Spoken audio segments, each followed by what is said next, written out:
I'd like to first introduce myself. My name is Fearence Francis, or my Plains Cree name is Pasqua Mustus Kawichi Mitawe Manditsiga-san, and I'm excited to be your host today. A little more about myself is that I'm a proud member of Pipot First Nation, located in southern Saskatchewan. I'm currently enrolled into the First Nations University of Canada, and I am currently now serving as the National Student Director for CanDo. Whether you're joining us for the first time or you're a returning participant, we're grateful to have you here. A little more about CanDo's Youth Connect is that it is a platform to empower Indigenous youth aged 18 to 35 and allies across Turtle Island to participate virtually to discuss topics such as economic development, lands management, and entrepreneurship. Some past topics that were covered in the last two connects were lived inspired workshop with Sage Arcand. Our most recent session was technology and innovation trends shaping economic development with Muskakwan James Harper. Before we dive in, I'm going to take a moment to acknowledge the incredible support from the Starbucks Foundation. Without their partnership, this series wouldn't be possible. So a big thank you to them. Also, before we begin, I'd like to go over a few housekeeping items. If you'd like to speak, please use the raise hand function. Also, make sure to grab some water and a notepad in case you want to take notes. And stick around to the end because we're doing a $100 gift card draw for those who complete the evaluation that will be sent after the Connect.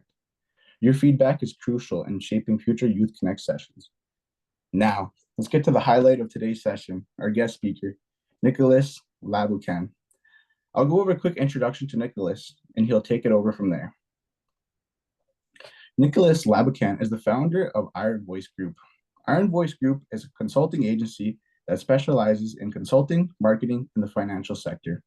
His entrepreneurial journey began in 2019 with a clothing company while in post-secondary education, culminating in its successful sale after 2 years following his graduate studies. Nicholas transitioned into consulting, steadily expanding his team from 1 to 10 employees. Today, Ironvoice Group collaborates with First Nation communities on transformative business development projects, fostering prosperity and growth within Indigenous ventures. Please join me in welcoming Nicholas Laboucan. The floor is now yours. Hey, can everybody hear me? It's good. Awesome.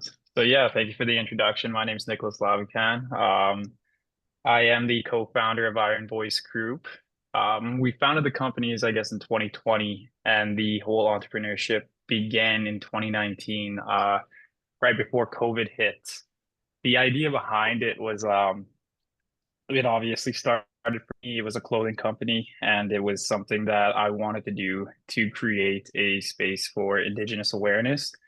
Um, it was honestly created by, playing hockey your whole life. You kind of always chase a goal, and the goal is to make it to the NHL. And for me, it was to have my last name on the back of a jersey. Obviously, going to post-secondary, the dream kind of died from there. And one day I was just kind of walking back from university and I was heading home and I see this one non-Indigenous family and they were just all wearing, an Ethan Bear jersey with Bear on the last name. And all of them were just, upholding that this last name, this Indigenous last name. And I remember thinking like, that is awesome. And it kind of reminded me of the goal that I've always set out for myself, which was to have my last name on the back of a jersey. Um, from there, I ran home and I jotted a bunch of notes. And I've always had this creative idea of starting a clothing company. And I wrote everything down, bounced a few ideas off my buddy, and put it on pause. Couldn't figure out a name. I was like, you know what? I don't think it's going to be worth it. And my dad came down probably a week later, and I had to write a poem for one of our literature classes. And so I didn't know what to write. And my dad said, write about something that you're able to be passionate about. And so I created this poem in 3 minutes, and it was called Until We're Free. And I titled it, submitted it, got 100% back. And from there, I remember looking at the name Until We're Free, UWF, and I liked the abbreviations and I liked the way it looked on a T. And so I had this whole start, and that was the beginning of the whole entrepreneurship journey. I bring this topic up obviously because it's such a huge thing, especially for entrepreneurs and people in general, is to start something. And I say that with the most truth of anything that I could tell you is to start. And, you guys being here, it doesn't feel like maybe you're on the same edge of, I don't know what to do. Maybe I shouldn't start that. Maybe I should pause it. Maybe I should delay it. But you don't realize that you are putting the effort in already. And by doing that is by being here and listening to the journeys of every entrepreneur that's coming through this panel. The biggest thing that I could give you guys is obviously to listen and listen to anybody. That's the biggest thing, especially in this whole entrepreneur world, is kill the ego. And I say that because you are no better than the person left to you and the person right to you, you know? And I see a lot of people fail because of the ego. And I see a lot of people with success that drop it and listen to everybody else because asking a million questions is probably the best thing to do, especially when you're learning. Um, I don't know everything, and I take pride in not knowing everything, but I will learn it. And that's something that I've always, told people, especially that are getting into this game. So I guess we'll bring it back to UWF. We created the company. The company sold in 2021. We ended up selling it the trademark to the name. I just at the time I wasn't as creative as I wanted to be. The drops were selling out and it would take 7 months per delay, right? I just didn't have time. I was transitioning into university, into post grad, and I just thought, you know what, this isn't what I'm going to do. And at that time, I created, I got the photography, I nailed down the website design, I did everything else to build this company. And it was something that I've really had to dive into and learn. And as you're learning education, and this is one thing I always say, is like if you were told to read a book for post-secondary, you would. Um, the biggest thing is you should also do that in business. If you don't know something, you read on it, you learn from it, you ask the person who's been experienced in that for 30 years. Everyone's an open book and everybody wants to talk about it. So those were things I did, especially when it came to the marketing side of things. I sat down with some awesome photographers, Noella Steinhauer. She's amazing at what she does. And she's taught me, I had this one buddy, Brandon Muse, so he taught me about a lot of things in photography and stuff. And then it got to the point where I was just doing it myself, right? And I took all these skills and stuff that I created over time, and then I started the marketing agency. And the marketing agency was one of the most up and down journeys. I've always had this vision of wanting to create a company. And at that time, it was just something that I created for myself to get by in university. It wasn't till like 4 years ago when I really took a deep dive, and this is where the game plans and stuff come in. And I'm a very stick to the game plan. If the game plan doesn't work, then you could always rewrite it. It's the same thing I was always taught in hockey. You have a you have a game plan in the first period, and by the end of the third, you're planning and executing a whole nother thing. So I've always kept that and I've always preached about that because you could always look back at where you went wrong and you could adjust. And so many people, they don't adjust. They give up because it was too hard or it was just not working. And I always say you got to really want it and you got to really cave in and dig down. But by doing that is obviously by starting at what you're setting out to do. And so Um, yeah, so with that whole marketing side of things, it was something that made me money, but it didn't make anybody else, I guess. And the whole idea was I was working so hard on this and I was just like, okay, I need help. But then, you had to readjust. And so I went over to my uncle's one day and I told him about this idea. And, I said, it's pretty hard right now. I just don't see how I could scale up the company. I don't know what to do in the sense of growing it. And he told me that he actually said, what's the game plan? And he reminded me exactly of what I always told myself, right? And I said, you know what, I have this one idea and I'm not too sure about it, but what do you think? And that was what brought us to communication and communication marketing. We're on and off reserve members. So we specialize being the voice of chief and council. And that was 4 years ago when we started. So we wholly revamped the whole marketing thing from small companies into communication for First Nations communities. And that was probably one of the biggest jumps to the success part was reaching out and figuring out a game plan. So at that time, um, my uncle Gary, he ended up being like, you know what, let's go into partnership with this. He said he's a successful attorney. He has his own practice, and he basically said, Nick, these are things that I wanted to do when I was younger. And obviously, he became the lawyer that he is today. But these ideas were always on the back burner. So having him believe in me and seeing the vision of exactly what we set out for our family and for our people was one of the biggest things that kind of made it easy. And so we took the company, we created the whole game plan again, and we targeted the communities. And so that was one of the best things that we've done because we were the voice of it and we had the communication with, all chief and councils that we've signed.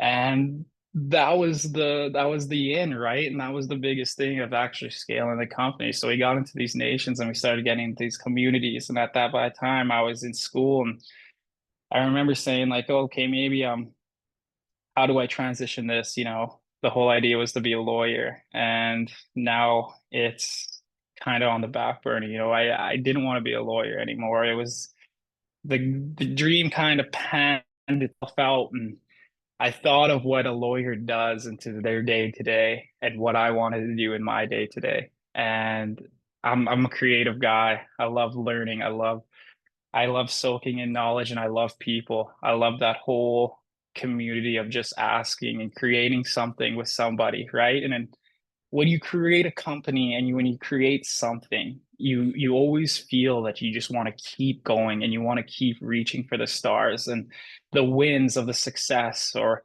the failures of the success. So many people hide their failures. If I could, I would have them all over my body because that's what shaped me and that's what made me today, right? And there's going to be a lot of failures, especially in this whole entrepreneur game, and reaching out and asking, you consume 40 years of knowledge from everybody else's failures by listening, right?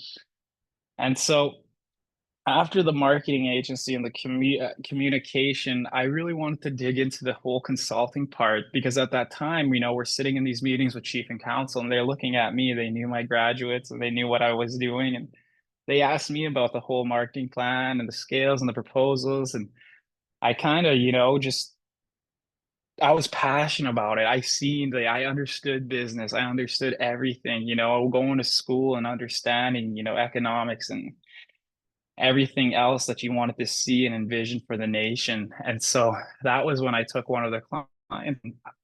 I was like, you know what, let me take this project. And so I took the project and we ended up um it was like an oil and gas venture and I knew nothing about oil and gas, but I knew people, I knew negotiations, I knew contracts, I knew everything else. So I remember looking at and talking to the community and seeing exactly what they wanted and what they wanted to see. And that's the biggest thing that I always say is you got to prep for these things and you got to prep from all angles, right? And you got to understand the people and what they want, right? And so you ask these guys and it takes a few phone calls to understand and really know what you're doing. And if you're positive about what you think is right, it's always do the right thing and money will come. That's the biggest thing that I always taught. And at the beginning stages, you never really understood that. And now you fully developed it and you're like, you know what, that is the 100% the biggest thing to do.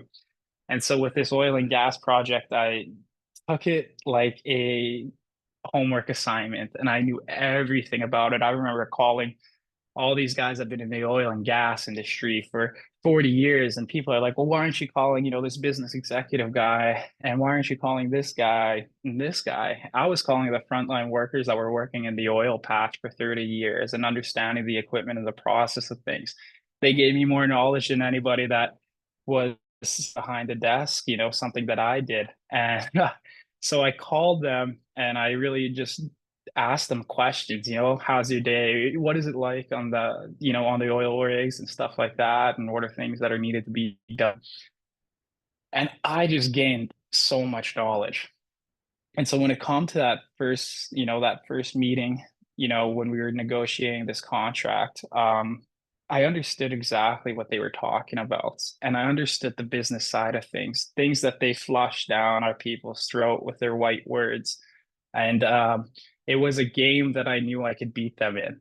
And it was no longer something that they negotiate on their terms and our people suffer. And so it was the whole game changer from there because that was something I always wanted to do was be able to empower our people for the right things, our future generations, our 7 generations of our people, becoming the biggest landholders, becoming the indigenous success that we've seen that our ancestors died for. And that was one thing that I've always wanted to do. And that's why I created Ironvoice Group.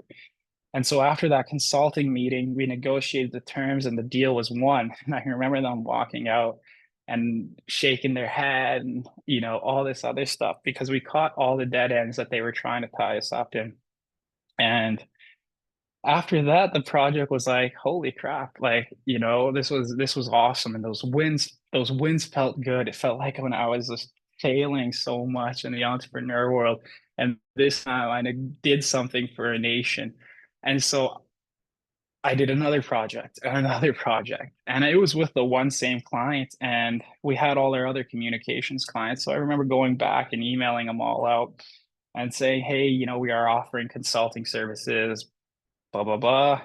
It let us know if you'd want this. And then it was that same thing, revamping the game plan. So that was when we brought the whole consulting part in. And so we emailed all our clients, and some clients had their consultants, right? So they were like, no, we don't need that service. Thank you.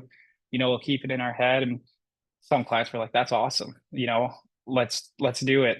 And so all the projects ended up coming in and we got to do the whole consulting part, which is like one of the funnest things that I really enjoy. It's getting to know a company or getting to know the nation and what their dreams are and making their vision a reality, right? With everything business. So few projects that we've done,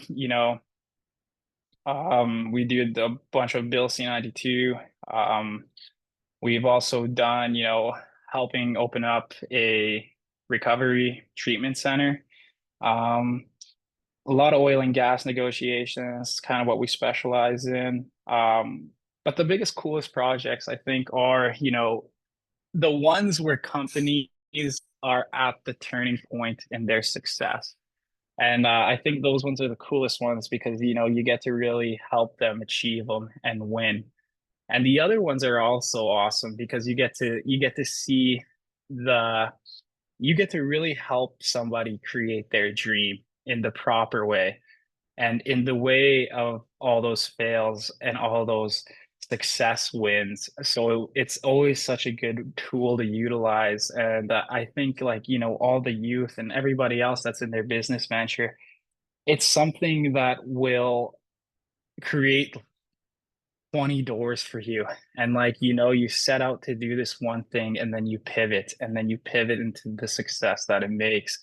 And I really stand by that. I really believe in it because there was so many times where I wanted to throw in the towel and I was like, this isn't what I want to do. And then you look at somebody and you're like, I don't get it. And then it's digging down, right? You got to really believe in yourself. You got to really look yourself in the mirror and really love and stand with what you know. Be a good person. Like one of the biggest things is shake everybody's hand with respect. If I could give you guys another piece of advice, it's that. And killing the ego is also something that I've always, talked about because shaking everybody's hand, being able to network, and being just a good person in general, it creates opportunity that comes by. I see it, Um, I've seen it, at this conference. It's a huge conference that we're at. We're at the Res conference in Las Vegas, Nevada, with over 6,000 indigenous successful entrepreneurs. And everybody here is like in the same boat. I mean, it's pretty exhausting having to talk to everybody, but it's creating the relationships, right? And everybody has the success story. And I think the story is something that is just so cool to hear. And so it's never about, hey, this is my company. I always just ask, what's the story and how did it start and what made it create that, right? And I think along the ways is creating opportunity, and that's the biggest one. And especially where you guys are at right now. Yeah, I don't know, you guys are probably young entrepreneurs, exactly how I was. And those things that you wanted to do are like there, and putting it out there, just saying like, I want this, I want this, I want this, I want this. You're the smartest person, and giving yourself that affirmation because it just helps. And you can't see it right now, probably, but trust me, in 5 years, you're gonna look back and you're gonna like love exactly who you were 5 years ago, and you're gonna love who you are 5 years from now. And so the goal of chasing something is always in your mind. And I think that is what really brought the companies together, was no longer chasing your goals. Your goals were kind of hit. And I remember telling myself that, and I wanted to create and help other people's journey to success because the wins are more important to me. I love the feeling of just being able to help somebody create opportunity for their future and for their family's future. And together, it's something that I think, my kids will be one of the biggest, our kids in the generations, and it's not just my kids, but I think our people will be all successful, and every indigenous youth will have opportunity endlessly, and I see it right now, especially with the success of all like the indigenous, you know, creators, entrepreneurs, actors, everything. It's so cool to be indigenous. And the biggest thing is to be proud of who you are and ask yourself, why? Why am I doing it? Why am I doing this? Right. And if it's for the money, it's for this, it's not the right reason. I mean, like, you are going to get so tossed and turned up between money, and it's going to lose the decisions of why you started. So I always say that to people is, why are you doing it? And I've seen people say because of the money, and it's not the right reason. I think there has to be a goal of why your company started and created. Was it opportunity for somebody? Was it opportunity for this?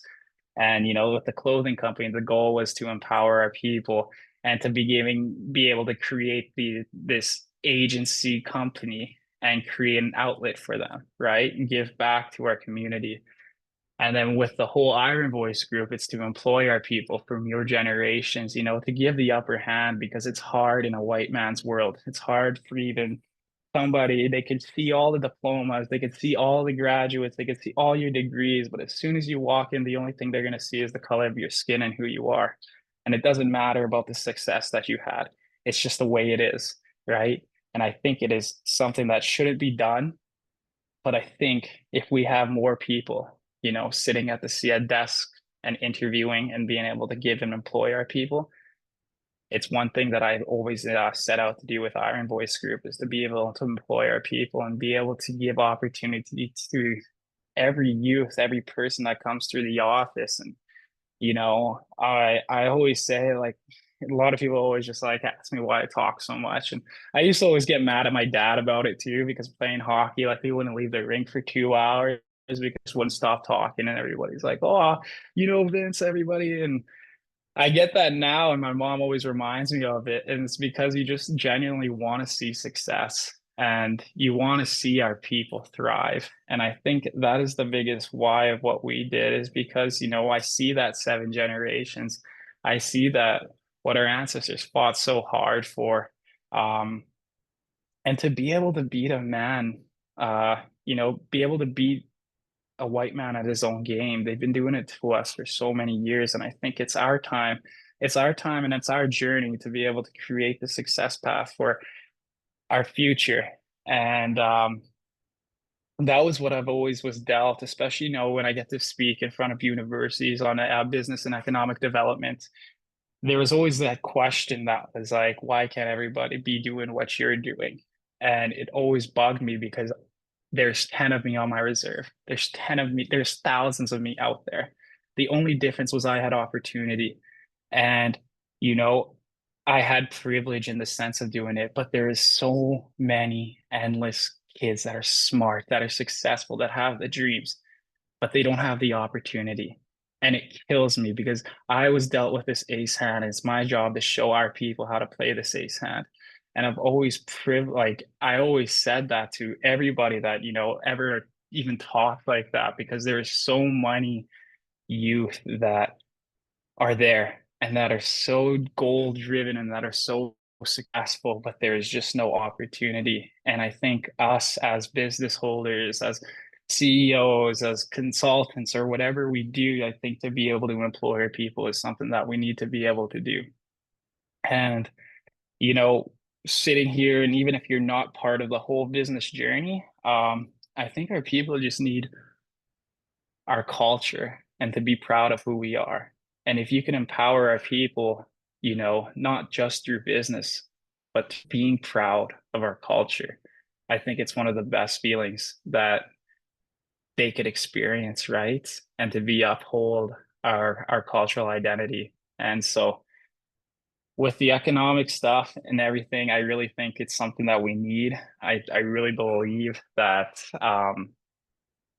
there's so many project developments out there, and it starts with you and it starts with us. There's so many of us that need to be doing exactly what we do in the consulting field and the business field and everything. And I think that's where it ties into the ego thing, because you can't look at it as competition with anybody else. The whole goal is to uplift our people, right? And if there's anybody in the same field as me, or is there anybody, doing or trying to do the same thing, reach out to me. Like, I'm just an open book, because I just see, I always say that, like, I just want our people to be successful in every trait that we do, every business venture that we do. It's because it's doing it for our people. And that comes down to why, and why we want to do it and what we set out to do. So, um, yeah, I think like those are some things that, I really wanted to talk about. And obviously the whole economic side of things is like very good, but it's also good to learn how it gets to that point, because we could talk all about this stuff, but those are questions that you could always reach out and ask. And I enjoy it, but the biggest part is like why I got here and why it changed into success. And you'll find that journey, you'll find like this whole experience in life, and it's something that is beautiful and very catering to what we do. So I think I don't know if you guys have any questions. I guess if there's a chat bar or something, if there's anything you want me to talk about, or you know see, like, I'm an open book, and just ask me. It could be anything, right? And I think this is an opportunity for you guys to ask. Go I ahead, don't Sam. know how it works. Go ahead, Sam. Perfect. And it's good to see all the familiar faces. Good to see you, Fearence. Nicholas, I believe we've met a while back at the EDYS. I was working amongst my team with the clean energy team of Frog Lake. And we had the privilege of listening to your panel and was very much inspired since. So one question I might have for today when it comes to starting up a business, it's pretty straightforward, but then again, we look back and there's a lot of steps and procedures that you have to take in order to move forward. But it also adds a Hmm. complication when we have that indigenous spin to it. So, with the tax exempt, without the tax exempt, when you're going to incorporate or be sole proprietor, what are the steps that are necessary to make sure and ensure that a business can be running to start with? So, such as, do you have to develop your bank account first, or do you have to wait until you're actually generating enough revenue to pay monthly? So it's just like things like that, for example, when it comes to registering the name and registering the business, what are the proper steps that should be taken in place and in order? So the first thing is, if you are willing, are you doing a partnership with anybody? Is it just you? I am doing a partnership, but it's more along the lines of kind of falling onto me, which I don't mind. Yeah. I think the first step is obviously the incorporation, because you're going to need it before you open a bank account. They need their CRA number, and the incorporation doc is going to have that for you. Um, And then the second thing is obviously figuring out the share. So your class A, B, C. And, we have somebody in our offices that incorporates and does it all. And so you got to figure out what kind of shares that you're willing to offer. And at the point right now where it feels it falls on you, I think that's another conversation to do, is because partnership is hard, especially when you start off in a new company. um it's who wants it, right? Like you put in the work and you don't see it. And so I think those are big questions you got to really ask your partners. Are we in this for the long run? What's the goal and what are we doing, right? But for incorporation, I would incorporate as a corporation, and I would split it, the shares between you and your partners, class A, B, C, and incorporate the name. Obviously, when you incorporate that, there's like websites. I think it's called incorporation business names or Alberta corporations, and you're able to type in the name that you want, and it'll show you if it's available or not, right? I think that's a big thing too, is because we come up with so many names and they might not be available. And so I think that's one of the first steps to do, is to go into this business incorporation and find if that name is available. um, and then the next step is incorporating, right? I think it's going to cost you about 600 roughly, um, to incorporate yourself, or you could always call, a lawyer or somebody else. We call us, and then we were able to schedule and get you in there and get you um, done up draft. I don't know, you're in Frog Lake, so it's 2.5 hours to Edmonton because you need to sign off docs and everything else. But once you're incorporated, the incorporation saves you from liability. And that's one of the biggest things that people overlook, is the incorporation. It's your corporate. So that is one thing that I always make sure that everybody's incorporated at the beginning of their venture, and that the business is incorporated, because the last thing you want to do is operate business and then it comes and falls on you and now you're liable. So incorporating your business is something that saves you from the long run. And for the bank account situation, obviously find a bank that suits fit. I know beginning stages, ATB is a good one. And then the other ones kind of go their way. But find a bank, like, there's so many times I'm always going to transfer banks and stuff, and it's kind of whoever does the best offer. I just had this conversation with my uncle too. I was like, I want to switch banks. I don't feel this bank's benefiting us. And I was like, which bank do I go with? And he said, whoever respects you at the beginning, right? So it's just kind of go in. But you're going to need that CRA number, um, regardless, to open it up, in the incorporation number. And basically this pamphlet that just states everything, and you just show them, and they do take care of it all. And they'll ask you, like, do you want to do like an RSP savings accounts and all this other stuff. And I think the best thing is look at what's lowest fees for each month, right? BMO was good for that at my starting stages. They offered zero business fees. And so that was like one of the best banks that help entrepreneurs with the fees, because you're going to find all these fees that come to you, right? And with capital being into the account too kind of helps. Like, it doesn't have to be a lot, but at least the bank sees it generate revenue, and then you get sent business cards. And the first business card is going to start off with 10 grand or 5 grand or whatever it is, and then it scales over time, right? And so I think that's, you could ask me again, but I'm not sure if I answered your question properly. But No, definitely. You added a lot of clarity there in terms of what trail to take or what path might be best, and also mentioning some banks, as I was just gonna go to TD right off the bat, because I know and yeah, trust them, been with them for years, and would be someone. But if for the starting portion of this, I think it would be best to move forward that way. So thank you for your question. yeah.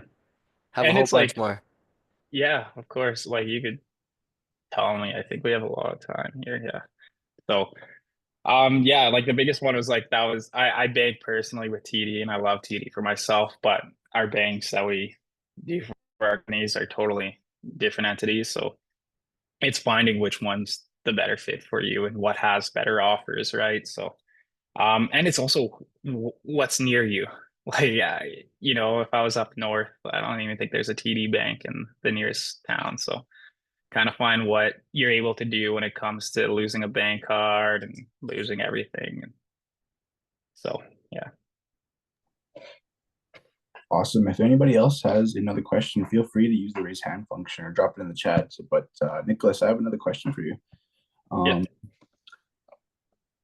You say that you incorporate indigenous values and indigenous worldview into the white man's world. What has been your biggest challenge in doing so? So when I say like the biggest thing, especially in like a white man's world, is beating them at their own game, coming from an indigenous standpoint, right? And by that, I just mean walking in as a proud indigenous person.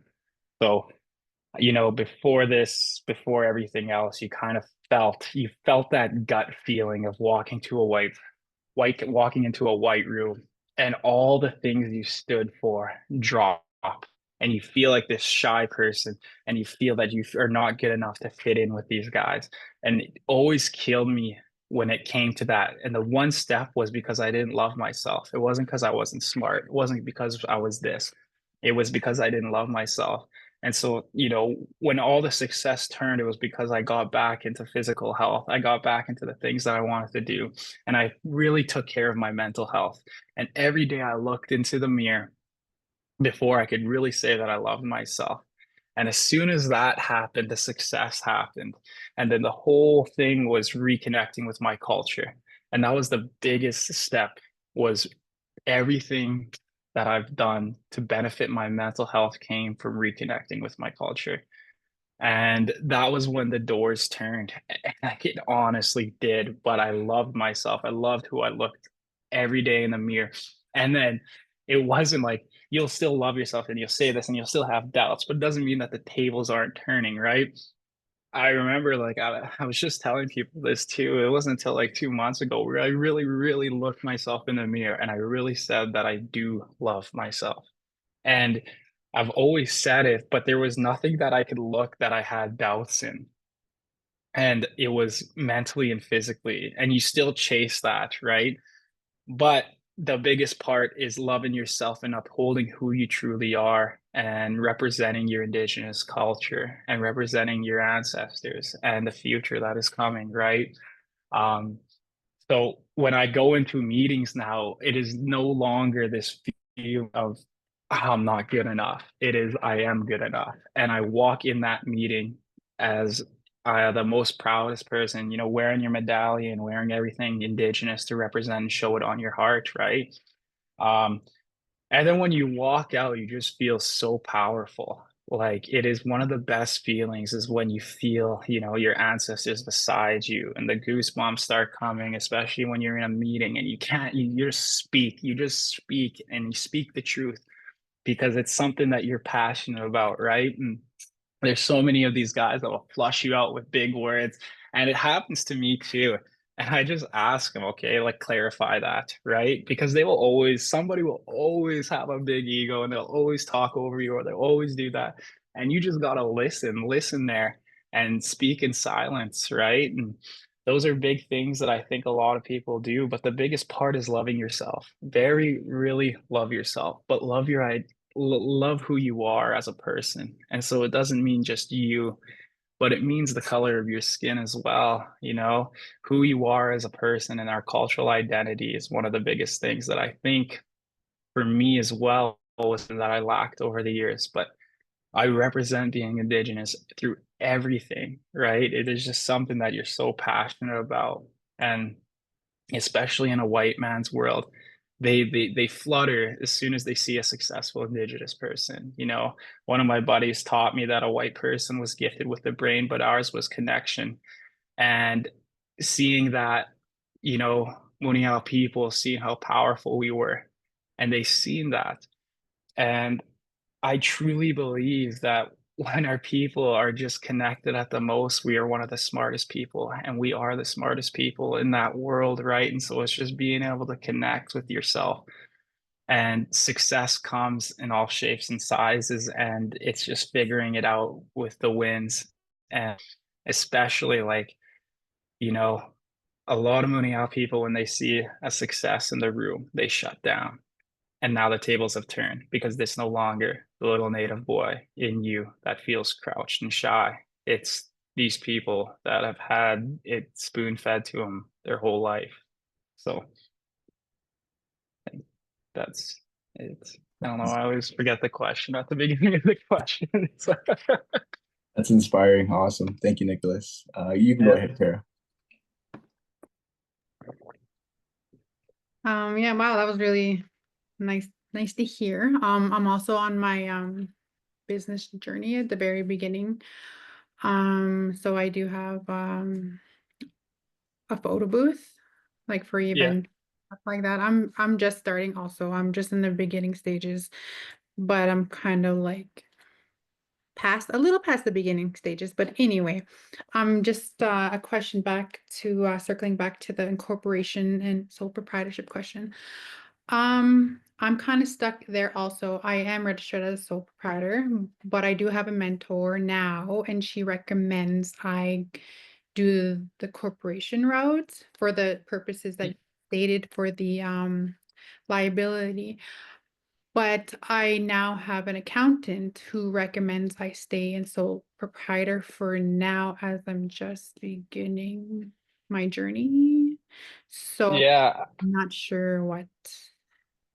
I think it is like the vision of where you want to see yourself and the goals that you have. So your mentor's probably coming from something that they see this being a subdivision of the corporation that you've started, right?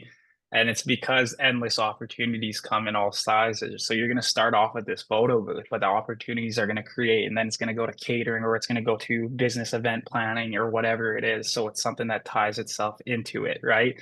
Ours was incorporated as Ironvoice Financial, Ironvoice Group, Ironvoice Homes, Ironvoice everything. We incorporated everything, right? And it doesn't mean that all these companies are generating profit, right? But they are incorporated because they are follow under Ironvoice Group of companies, which is our corporation. So it's really like, where do you see yourself? What are the goals that you have set out, right? Is it just the photo booth? But in all honesty, I think like your mentor's kind of on the same page, right? Um, there's going to be so many opportunities that come to you that incorporating it is probably one of the best things to do. Um, and it's also, your accountant sees generate profit. So it kind of helps with your tax breaks and everything else, and to see the amount of money that's going to come in and stuff. But I think don't go sole. Because your accountant's an accountant, they're not a business person. So I think that they're thinking this is what you want to do. But that's the question, is really what you anticipate for the future and what you see yourself. But by incorporating, it's going to create these opportunities of like doing different things. So I would Okay. personally go that way, right? Pretty sure it's the same price as like sole proprietorship and to incorporate. So incorporation is just always the way to go, I find. And it depends. It really depends on what fits. So Okay, cool. That answers my question then, my decision. yeah. No, I honestly believe like, you're gonna be at these events and all these cool things, and your name's gonna get out, and you're gonna get referred to and all this stuff, and then you're gonna have these other visions, right? And you're gonna be able to like scale into other things. So it's going to be a cool journey, honestly. I believe in it, and I believe like you're starting, right? It's the starting point, and then it's just going to create so many other opportunities and so many pivotal transitions into what you started that falls in the same alignment of things. So Yeah, I mean, things are going pretty good, and so I'm like I'm excited about it. Um, hmm I also my partner, he's has a corporation also. She again, my accountant, she's also his accountant. She's yeah. basically instead of doing my own corporation, I go under his corporation, but still we're a separate business. I didn't really understand that part, but So he's he in has call. his own corporation, and then you are wanting to.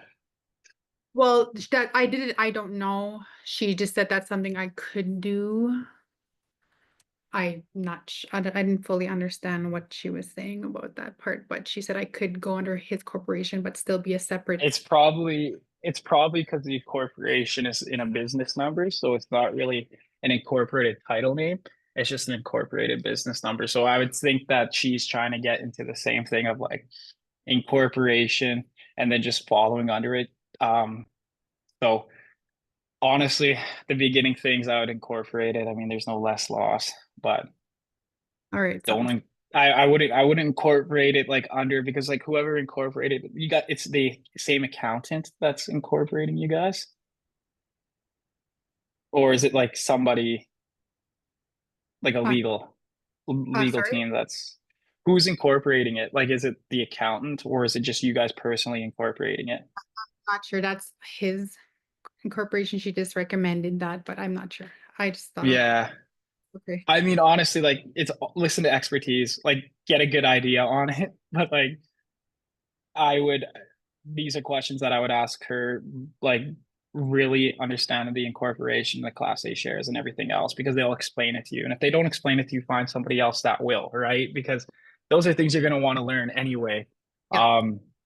So yeah, no, I'd probably do my own corporate, because if they already have a business corporation number, well, then you're gonna have to restructure all the shares anyway, and it's Oh, just gonna be tedious, right? Like, and what is like it just doesn't make sense, because then the corporation is now incorporated, but they have their income streams and everything else, and if he gives up his more equity into like the in the corporation that he already has incorporated, well then now you're entitled to half the shares.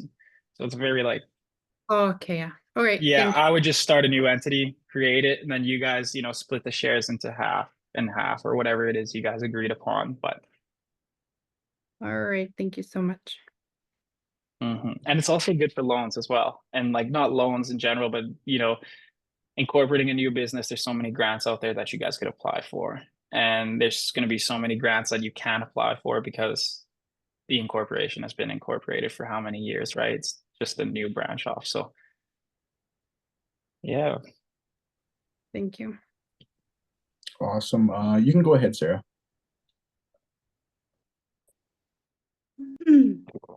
Hey, so I haven't been to a Can-Do Links Learning our Youth Connect in like over a year, probably longer. So I'm glad I came today because I'm kind of like at that stage. So I've been working with a kind of like we wanted to be a nonprofit incorporate, but our chief and council didn't want to allow us to. So it was kind of complicated, but like I'm not gonna get into that. I'm just like been like exploring investment lately, and I'm at that stage where I do need an accountant because I've had like 100,000. We have a nonprofit bank account because our local credit union like recognized the money coming in was grants and was going back to community, so they kind of championed us an account. But I was just wondering any like recommendations on finding an accountant because I haven't gotten that far yet. And then also I've been like learning more about like for myself, I personally I have an RDSP with CIBC, and I've been wanting to switch to like a bank that has like environmental values and sustainable investment. And so I recently just learned that nonprofits can actually invest. I didn't realize that. I thought only for-profits can invest. So also wondering if you guys have any suggestions just around like again like investments and working with accountants. Yeah, so let's start off with the accountant part. Especially when you're looking for an accountant, look for an accountant. Don't just look for an accountant that like, they file in whatever. Look for a accountant that really uses and utilizes your benefit, right? I don't know if your company or your nonprofit is established on a reserve or whatever, but figure out especially with the new money coming in, there's so many write-offs that you're able to do for your nonprofit organization. And I'm not too familiar with nonprofits. We've helped one of our clients, but we sent them to TLE, and they did the whole nonprofit because it's a lot to take into consideration, especially when you incorporate it. So but the best thing I could do is look at all the possible things that for your nonprofit organization, especially when it comes to tax write-offs, because you're going to have to pay taxes on the money coming, but the amount you're spending into giving back to the communities are things that you're able to write off, right? And so it eliminates that big tax break for you and the donations and everything else. So I would really talk to an accountant, make them understand it. And the biggest thing, especially in business, is just don't call one person and just get totally, oh, they seem like a good person, blah, blah, blah. Like call 5 accountants and then do your due diligence of listening to which one best fits you. Um, as to the environment bank and the banking stuff as well, can you just refresh me on that question?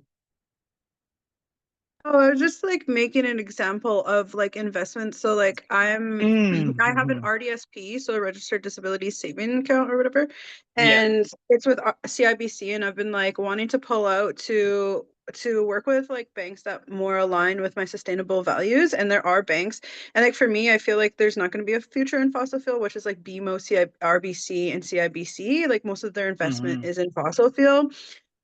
So I've been wanting to switch, but yeah, I just learned recently that you can invest as nonprofit with some of the money that you're getting. And that's a question that I recently asked somebody, and the answer was yes. So now I'm more intrigued to learn more about investment for my nonprofit. But the thing, like we have a lot of like barriers because again, our First Nation, they only want to be the only registered charity. So we can't incorporate because we can't get a nonprofit charity account or number. So it's like complex. It's kind of annoying, but Oh, yeah. yeah. So you guys haven't even incorporated the nonprofit yet? We're just running off of a nonprofit bank account, and I haven't even like or incorporated them into my taxes. It's been like 3 years of grants now. Most of my grants have been through other nonprofits. Yeah. But yeah, so it's like we use our reserves like charity number, but then Yeah, okay. That's how you guys got into the business account. Because I was wondering, because the nonprofit is like 2 years of showing everything. It's a but journey. they won't allow us to have our own so that our funds can go directly through us. Like sometimes we'll have to get our funds us like into the reserve and then they'll send us the money. It's so and like yeah. I mean, did you guys get the grant funded? Like, did you guys apply for it yourselves, or did the nation apply for it? Hello? sorry, I lost you. No worries. Did you apply for the grants, or did the nation apply for the grants? I did for my own project. So essentially, I think the reason why, and like it's a different chief and council now, but like with the last term, he was in term for 12 years. So 3 terms. And I think the reason being behind the last chambers was they wanted to have control over who was pulling what grants from where. So Mm-hmm. that like multiple organizations within because our community is really huge. It's like a small city. We have 9,000 members and probably like, I don't know, like probably like 40 different community services and buildings. So Yeah. Yeah. No, I would it is hard because you are right, the money, obviously, like the business, the number that is incorporated is what is the band's number. And so they're going through their nonprofit. It's like honestly like such a I would, if you can, just um draft up exactly what you're asking me, and then I will get our team to kind of give you a better evaluation than what I'm going to speak, because I'm just going to speak some nonsense that I totally don't understand right now, and the way that it's explained to me. So just email me, and I'll get some of our guys to look at it. So well, I appreciate that. Thanks. yeah, no, of course. I'm sorry I don't have an answer for you, but I'm not going to set you down the wrong path by No, trying you're to good. beat I my was ego. just So I was just more like curious of how I can start investing because like we have the bank account anyways. So yeah, yeah, yeah. So investing, especially on the investing side of things, is like opening up a TFSA or something, and that allows you to invest. So find a bank that is able to. Um, I mean, I honestly don't believe in GEDs and bank investments in general. Um, their percentage as a return that they give you is just too low, and especially in a GED. You lock up your money, and you have a 1% return in the end of things. It just doesn't make sense. There's so many platforms out there that if you're really looking to it, start off small, but opening up like a Wealthsimple or something else and finding the investments that align with you and doing the research that you do. So with investment opportunities that come in, kind of just,